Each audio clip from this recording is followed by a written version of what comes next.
cars, appliances, fitness tractors. I hadn't seen the fitness tractor yet.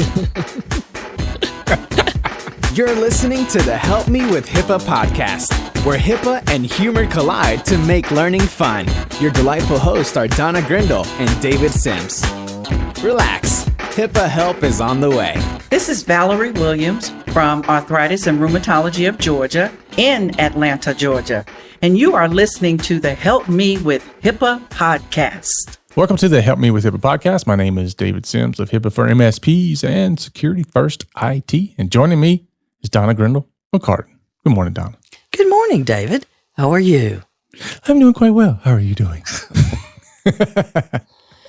I'm feeling pretty tired. We're busy. I'm busy. I know. We ain't the only ones busy. That's good news. Yeah, it is good news. So OCR is cranking them out. Man. They've been busy. Yep. So as always, we got a lot to cover today. So well, not as always, but lately. Well, yeah. Stories piled on top of each other where we can't decide and we're just cramming stuff into an episode. It's like that big burger you get, you know? It's like all this cheese and meat and lettuce and tomato. And you're like, there's no way I can get all this in. Yeah. But if you just smash it down hard enough. So that's what we're doing. We're smashing. We are smashing it down and shoving it in. We're smashing it as fast as we can. But it's going to be good. It's good stuff. Yeah. So the title of today's show is going to be The Future of Connected Devices. Maybe. I don't know. Yeah, but don't let that fool you. We may not even talk about that.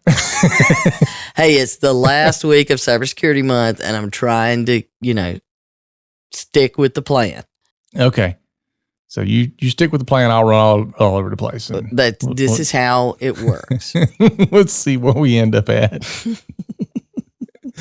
All right. So before we dive into the HIPAA Say What segment and the rest of our show, let's hear a word from our sponsors. Did you know that 83% of healthcare organizations report a strong negative impact to their bottom line after a data breach? So many doctors think that they're HIPAA compliant and have nothing to worry about. Many of those organizations thought the same thing before it happened to them. Call Carton today at 678-292-5001 so they can assess your practice and help ensure you are protected and prepared. Visit cartonhq.com to learn more. Cybercrime is a multi-billion-dollar industry and growing. How confident are you that your computer network can withstand a cyber attack? Can you afford to take the chance that what you have today will protect you? Call us and find out if the cybersecurity in your business is something you should be concerned about, or if you can rest easy knowing your business is protected. Visit us online at securityfirstit.com. That's securityfirstit.com. And schedule a time to talk.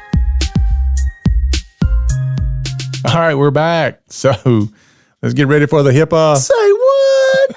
And talk about some stuff. So first thing, we want to shout out to Jonathan Newsom for sending us a message on Facebook yesterday. And so there's a story about Ezekiel Elliott. He's an NFL football player. I don't know. Who's he play for? You know? Dallas. Okay. So he tested positive for the coronavirus, and guess what? Word got out. Yeah. So, first of all, I want to do a big shout out to Ezekiel Elliott. He spelled HIPAA correctly in his tweet. Yeah. So thank you. I know. I mean, even some people in healthcare can't do that. Yeah. A lot of people in healthcare can't do that. So, but basically the short of the story is that, and the word got out that he has tested positive for coronavirus and he doesn't know where that came from. It potentially could have come from the place that he had his testing done. Yes. He wants to know, hey, did somebody violate his HIPAA rights? And very well could have been. Yeah, it's pretty interesting to see. He's questioning it as he should. Mm-hmm. And he should, if we were advising Mr. Elliott, I would say contact the privacy officer of the location where you had the test performed. Mm-hmm. Because unfortunately, though, some of these tests are, they're being done outside the normal healthcare structure, which is the point you made in the article, because the sports folks now, they know more about HIPAA sports reporting. Mm-hmm. Learned the hard way after JPP and the fireworks incident. Mm-hmm. But what was it? You spotted it right away, but they did a good job compared to some of these other stories we've seen. Right. So the article is from SB Nation, and I actually follow them a good bit on their mixed martial arts stuff, but not football. And SB Nation did a good job in the article. There was only one thing I took exception with, and that's where the writer says that HIPAA only applies to healthcare professionals, which is not true. And I was like, but they did spell HIPAA correctly each and every time. Yeah. And the rest of the article was accurate. So for the most part, pretty pleased with how it was reported and all that. So good job. We give them a check mark. Yeah. But just realize that no, HIPAA actually applies to a whole lot more than just healthcare professionals. So yes, and that's where the confusion often comes in, because some people think that any medical information that gets out is a HIPAA violation from anybody. Mm-hmm. That's not true either. That's right. So that's where we go back a few weeks ago when we talked about the airline pilots violating HIPAA by asking you to wear a mask or whatever, or why you're not wearing a mask or whatever. I mean, that's and being crazy. big and bold. The ones that are my favorite is where they're being big and bold and making these statements and broadcasting it, a live feed about my HIPAA violation, my HIPAA rights being violated.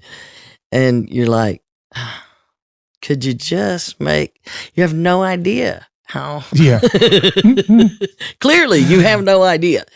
Yeah. So part of me, when they do that, though, part of me is like, yeah, people are, they realize it's a thing, and they realize that it applies to them in some way, and they're concerned about it. So if we can just educate them to understand when it applies, how it applies, and when to be concerned about it, I think that, and I said this probably 3 years ago in an episode, I said that until the public starts pushing healthcare in this area, you're not going to see a vast adoption of HIPAA regulations like they should be doing. But when the public catches on, people are going to walk in the door and be like, "Yeah, tell me something here. How you doing this HIPAA stuff, bruh?" Which, by the way, I would tell Mr. Elliott to walk in the office with that article and just point to it, and that's all he's got to do is go say, "Bruh." That's it. Just one word, bruh. Just point at it, bruh. Yeah. just have the tweet up. Just bro. Yeah, exactly. So anyway, thanks again to Jonathan Newsom for sending that in, and we'll follow that story as best we can. Some of these don't go anywhere. You don't never understand what happened, and other ones you do. So we'll see if we can keep up with that one. But remember, OCR reads the news. Yeah. Yep, they do. So they may be digging around on this. Who knows? Yeah. And so, and also, can you believe it, Donna? I could not believe yet again. Another resolution agreement over patient right to access. I was like, wow. And, the ninth one. So they did 2 last year, 7. I mean, I've never seen in such a short period of time this happening, which should get people to pay attention. This is an enforcement initiative. Okay, wait until they do an enforcement initiative about your security risk analysis. Hello. But yeah, and you should follow up with your friend that we were just talking about in the last episode, where they had asked for their records and didn't get them. And the lawyer, because I knew it was an issue, but at the rate they're able to pull these cases and just boom, boom, boom, hit them one after another, it's clearly a much more widespread Problemo. problem than we're even aware of. And clearly OCR was very aware of it because they're getting the complaints. Mm-hmm. And this one came in. This is, as I was thinking about this one and I was like, HIPAA clearly say, you better get your stuff together. Because, this one was bordered on a little bit of how could this possibly happen? Kind of ridiculous. July 22nd, 2019, OCR receives a complaint that alleged that the patient had requested her PHI numerous times beginning on June 10th. So good news is she didn't wait 6 months or so. Mm-mm. She was like, look, this isn't cutting it. Yeah. And this person, I wonder who she is. Not necessarily who she is, but how she knows to do this. Because she didn't waste no time. It was like, you can get my stuff or I'm going to drop the hammer on you. Yeah. And she even went so far as to send it certified mail, which they shouldn't have to do. Mm-hmm. So ask for it June 10th. And then sends it certified mail June 26th, which kind of implies to me that maybe they claim they never got it. Why else would you do certified mail on the second one? I think the patient's a lawyer. She's already building her case. But they gave her some of her record, but never gave her the test results, the x-rays, the MRI, the CT scan images. And this is a huge issue when it comes to healthcare because testing costs a lot. Right. And if you have to run another test because the people that ran the last test won't give it to you, okay, where are we supposed to be saving money? There's no reason that that is required. And if you get the test and there's a reason they want to do another one, that's one thing. But we have to do another one because the people that did the last one won't give it to us? Come on now. Mm-hmm. Come on, man. Let's stay with the sports theme. But, she specifically asked for those results, those tests. So I love this. So she lets them know and they kind of wait it out. Because, they know the 60-day, the 30 days. So OCR sends correspondence on October 9th saying, hey, we've gotten these allegations and we have the authority to investigate and we're asking for you to, this is what they always do, give me the data request within 14 days. Mm-hmm. They've said over and over, do not ignore us. We've told you over and over, do not ignore us. The next sentence explains why we're hearing about this. The New York spine medicine is in the news in this way because January 10th, OCR sent similar additional correspondence via certified mail. I'm seeing a theme here. That they were able to confirm they got January 13th. Okay, so OCR is trying to reach them. They're not responding. They further contacted them via telephone on December 26th and January 24th and left messages with the answering service and then attempted to contact their other office in Miami Beach. So they have an office in New York, an office in Miami. Again, seeing stuff because they contacted them March 6th and left another message. They finally get a phone call from them on March 6th from an individual in the records department. Now, I would, at least it's the bottom line is somebody in the records department saw it and said, you know what, I'm going to do this because this is what I'm supposed to do. Who knows where it went before then? And this is something that we cover in the boot camp of imagine how long it takes for you to get the information. And they informed the records department of all the correspondence and your obligation to cooperate, which the law says you must cooperate. And then it just says, we received all the information, but the complainant didn't receive all the requested medical records until this month when this was closed. Oh my gosh. Mm-hmm. Till October? It says, This year? as a result, the complainant received all of the requested medical records in October 2020. Oh my goodness. I mean, what the what? So this started on July 22nd, 2019. That's when for the patient, it started on June 26th. June 10th, June 10th. 2019. All right. The so second from June request 10th was June 20th. So the first request was just following the rules June 10th.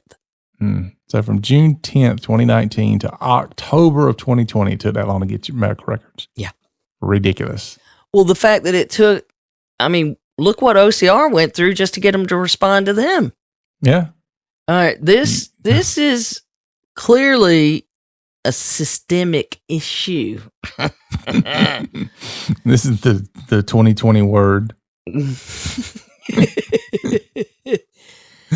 And well, it is definitely a systemic problem. Yeah. And Director Severino was pretty clear in the official quote. I don't know who crafts these, but it was a pretty good quote to pay attention to the quote. Yeah. I mean, he asked me about it and I told him this is exactly what I'd say.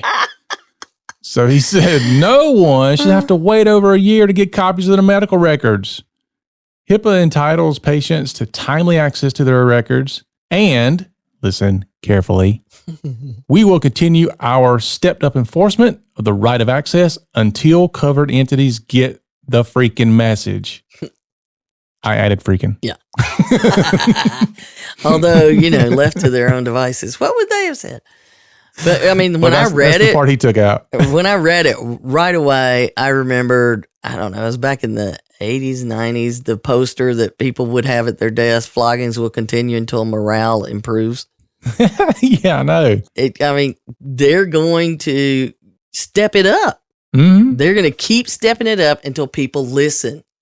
So, and this one also looks like another one that's lucky that this is why they were in there. And they chose to focus only on this to resolve the case and give them they're giving them an opportunity. But these people do not sound like they care. So I'm thinking we may hear from them again. Mm-hmm. But they $100,000 check and a 2-year cap. But one of the requirements of the cap was to name a privacy officer. Which means they didn't have one named. Yeah. So I'm thinking we may hear from them again. Yeah. So that or we'll hear how they're going out of business or something. We're just not dealing with it anymore. Can you tell me who your privacy officer is? Well, we don't have one of them. Well, it's probably the doctor. Well, usually, they'll until you convince them that you really don't want to be the one that's in charge of cybersecurity and privacy, because there's a lot of stuff in there. You want to be the overall compliance manager, we tell them. But there's many a times where we've helped people understand that. And in some cases, they do. They really do, and they are engaged. The problem is when they're not engaged, and I'm going to go with no one is engaged in this group. With all of those problems the patient had and OCR?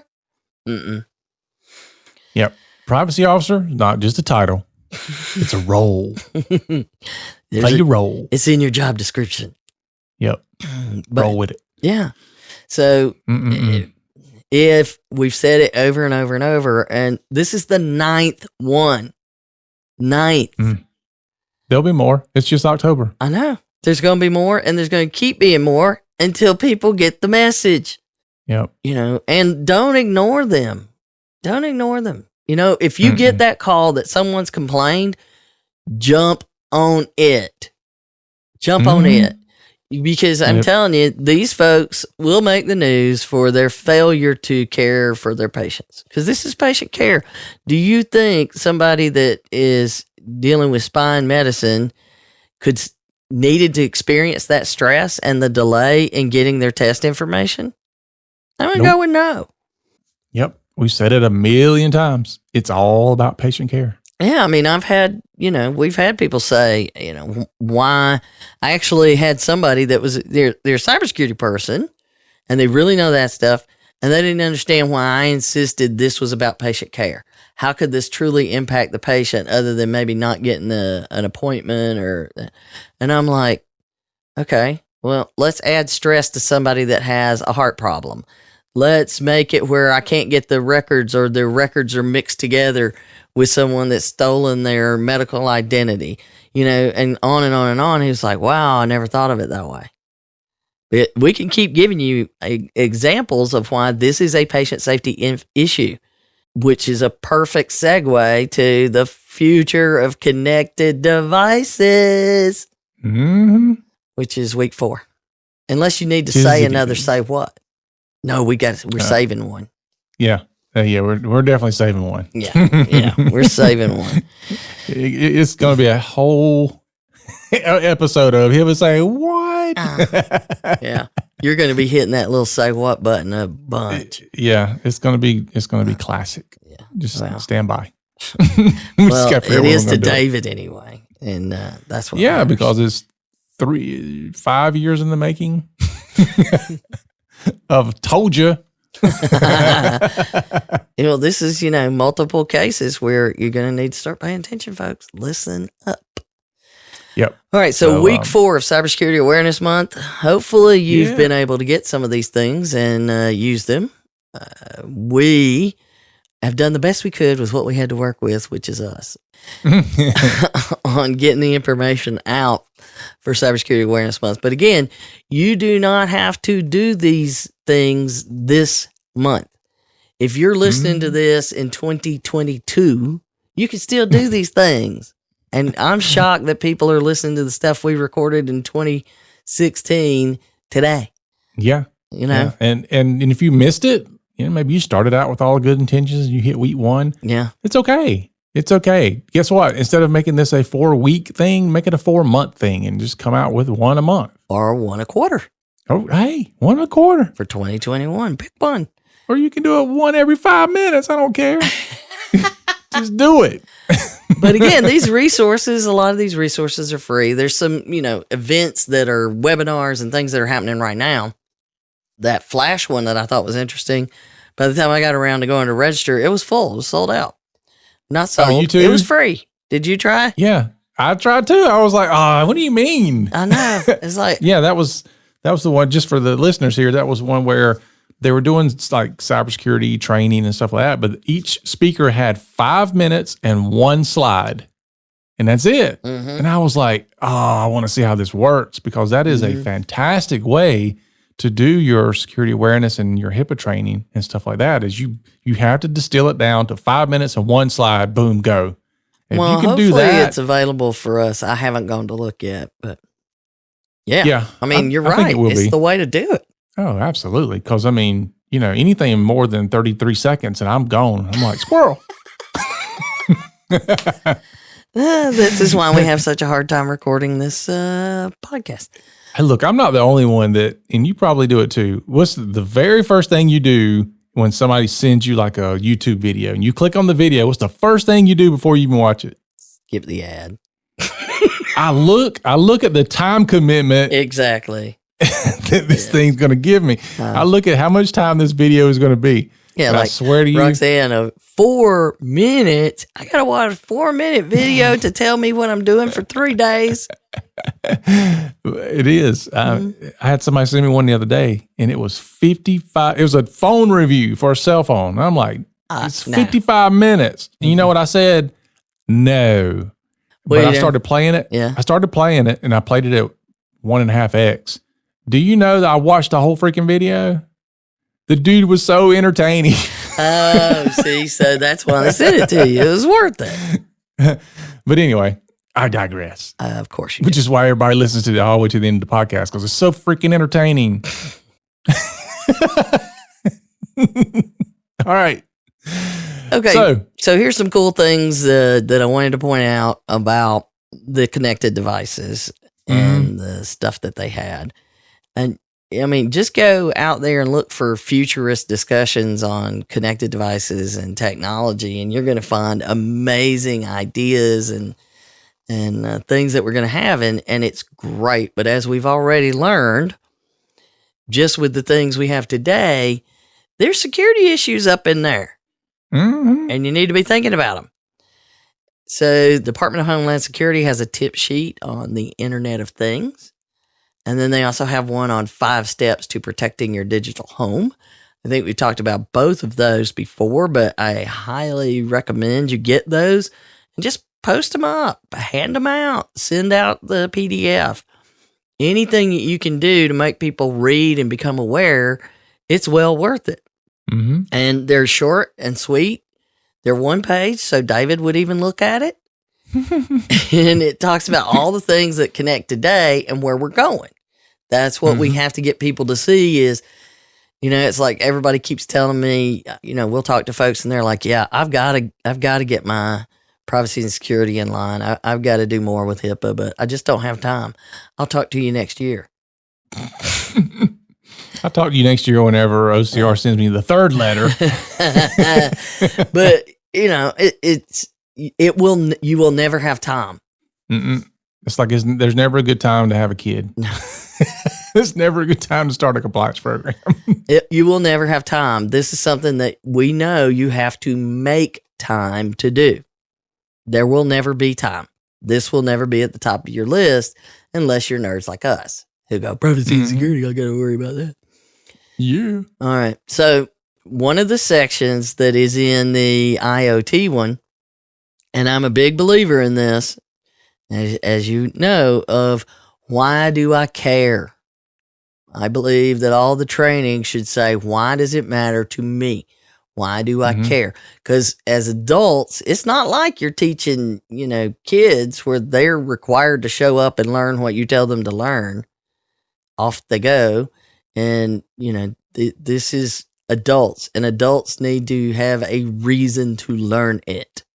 So we got to give them that reason. And they pointed out some great stuff. Cars, appliances, fitness tractors. I hadn't seen the fitness tractors yet. Yeah, you're pulling the plow. So, but fitness tractors and other wearables, lighting, healthcare, home security, and more all contain sensing devices that can talk to another machine and trigger other actions. Examples include devices that direct your car to an open spot in a parking lot.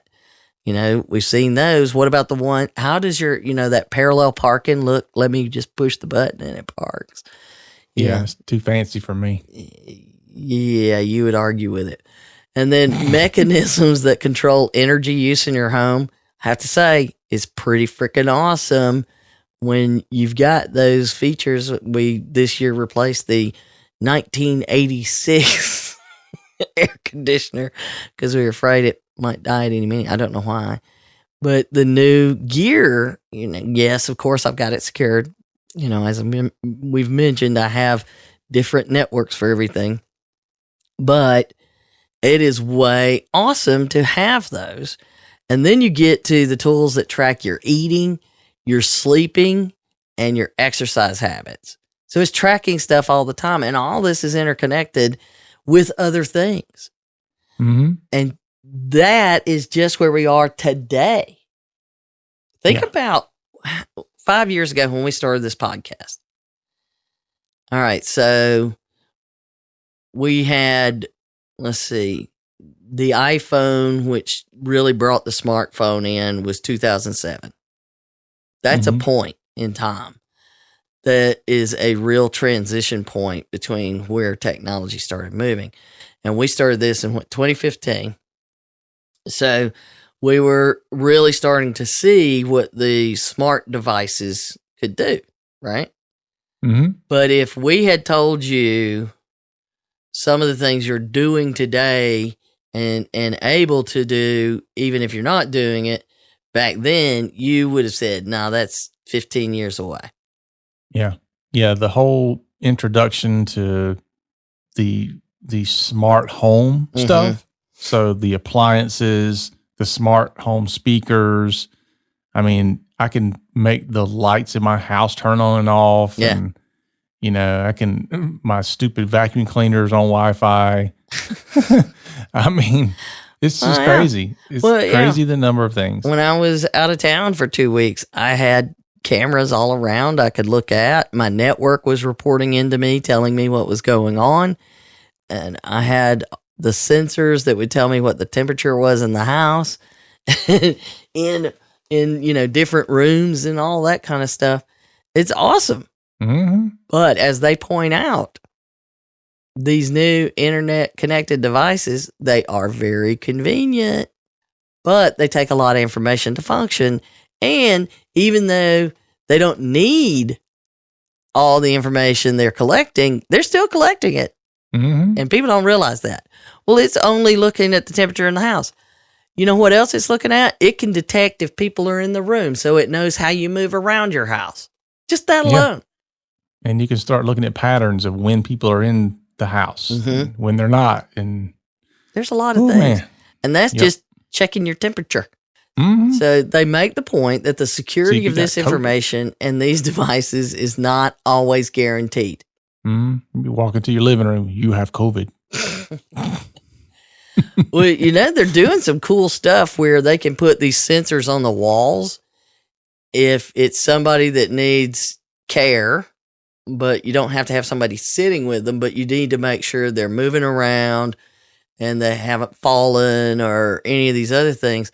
And they can put these sensors in the room and it picks up the individual. You don't see the person. You see a little stick person moving around so that people can monitor it and never see the individual. They just know like a code. They don't know where the individual is. They don't see inside the home. They see movement of stick people. I don't know if they see like little stick dogs and cats or birds, whatever, but they're doing some things to improve the security if they're thinking about these things, but we know they do not. Mm-hmm. And it is absolutely essential that we all start to see these things. I need to go back and find, you remember we did when IoT became like a thing that we felt like that was going to stick, that term. And we did an episode called IoT Rise of the Machines. Yeah, I remember that. Need to go back and see when that was. But we were trying to teach people then about, they are coming. Mm-hmm. It's true. That's going to be probably the last craziness of 2020. All the machines start taking over. Either that or a mass alien invasion. I'm not sure which, but something's bound to happen. The asteroid thing and all that. But, there's the 2 pieces of space trash that may collide. Have you seen that one? Mm-mm. There's like a rocket and a dead satellite and a piece of a rocket that was, jettisoned that are going to like travel really close to the point they think they're going to collide. Okay. And when they do, we don't know what's going to necessarily happen because then it could start like this whole domino effect with all the space trash. And if you haven't looked at the space trash, just go check it out. You think that pile of plastic in the ocean is terrifying? Go look at what's floating around us in orbit. Wow. Again, things that are happening you don't know about. Those satellites are tracking you too. Hello. Mm-hmm. Them drones. Which brings me to another thing that, the big news this week was Apple's new iPhone 12, and they've jumped on the 5G bandwagon. And Apple has always been we'll wait for the technology to be solid before we jump on. And, criticize, don't criticize. It's irrelevant. This is what they do. But why are you trying to stop me from criticizing? No, I mean, that's not the discussion. This is what they do. And so now people that hadn't paid attention to 5G that much, because, AT&T, Verizon, all these folks have been advertising it. But we know as technical people, they're calling it 5G because it kind of gets them up on that little ledge. Mm-hmm. But they're not like fully in the house of 5G. But it's 4G plus. Yeah. But it's coming, and we know it will be here. It's just taken a bit longer, I think, than they anticipated but a lot of things have been delayed these days. But 5G is a thing, and it makes it like your mobile devices can communicate almost the same as fiber at home. Mm. And it's great stuff, and it will change the way we do things, because if we can get that kind of response time and bandwidth, now I can do so much more and move a lot more information. Yeah. Yeah. For those that are our age, we remember a time when information was much slower than it is now. I remember getting all excited when one of my phones, this is for the smartphone now, when I could get internet details. I could go check the news and the stocks on my phone, and it was still a text screen, but I had little buttons that would get me there, and I was so excited. I was like, watch this, and everybody gathered around, and is something going to happen? And then all of a sudden, first line would come in, and they're like, that's not going to be helpful. Internet on your phone. Pfft. Yeah, that'll never happen. Well, yeah, I remember. They got to do a lot better than that. Remember, we used to get pictures, and you click on it, and it load one line of the image at a time. Oh, so I mean, it would take like 2 minutes before the picture would come in. I remember on my dial-up Prodigy.net connection, the first time a picture came in with the news, and I jump up and run down the hall. You've got to see this, and I run back in, and it's made it about halfway down the picture. I know. And nowadays, it's just almost instant. And when we get 5G, it will be instantaneous as long as you have a signal and you're not in a hole somewhere. Yeah, I got a 5G phone. Yeah. And how's it working? It's not 5G because we don't have it in this area. Exactly. But yeah. It's the new Samsung, yes, Android, Samsung S20 Note Ultra. Yeah. Yes. Yeah. All of that. Fancy. Yeah. He's got a pen. Yeah, that I would lose. But how long before you lose it and get a new one? But the thing that I wanted to make sure everybody thought about, this is new technology you're looking at rolling into your environment. And I am certain the vendors are going to start coming and telling you about all this cool 5G stuff that we can do once this starts rolling out. Mm-hmm. And CISA and DHS, they have an overview of risk introduced by 5G adoption in the United States. Mm-hmm. Isn't it a rule when you introduce new technology that you should do a risk analysis? Mm-hmm. Should. Maybe you should go get this document and check it out. I would agree. Because I found it quite interesting. Their key findings. One of the things that is interesting is thinking about the perspectives that they had to look at. And use of 5G components manufactured by untrusted companies could expose entities to risk introduced by malicious software and hardware, all this kind of stuff. So they're pointing out, even if U.S. networks are secure, data that travels overseas through untrusted telecommunications networks is potentially at risk for interception, manipulation, disruption, and destruction. Wow. And it requires more components than previous generations of wireless networks, and the proliferation, it's one of our words, infrastructure will provide malicious actors more attack vectors. How about that? Yeah. It's going to be interesting. It's definitely going to change a lot of stuff. And there is security enhancements. They did put security in there, but it's still vulnerable. And, the questions will be, and here it even says it builds upon previous generations and will initially be integrated with 4G LTE networks that contain some legacy vulnerabilities. So that's what we're using right now, folks. And so there's a lot of detail in here of the risk that you should be considering if you're going to roll out 5G applications in your environment. So, and then the last one is an event. And granted, there's some other stuff out there that you can check out. But the last one that I wanted to feature was, I find it very interesting. And I'm going to be reaching out to this company. It's one that I had not seen before, but They look very interesting to me. And they're hosting a thing called Crack the Hack.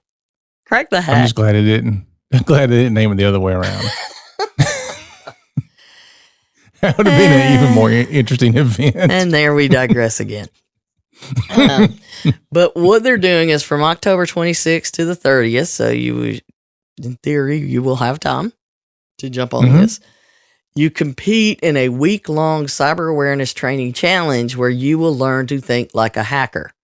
And you do not need to be a cybersecurity person, expert to join in. But what you'll do is during Crack the Hack, you'll take part in the investigation of a compromise where you'll be given clues to solve along the way. Your objective is to stop the compromise from spreading before it's too late. And so that sounds like fun. I know. It sounds cool. It sounds interesting. Find somebody, sign up for this. It's like an hour a day for the 26th through the 30th. You get points for different things that you sign up for. You know, you could even try to do it as a competition in your own group or with other groups or just in the competition itself.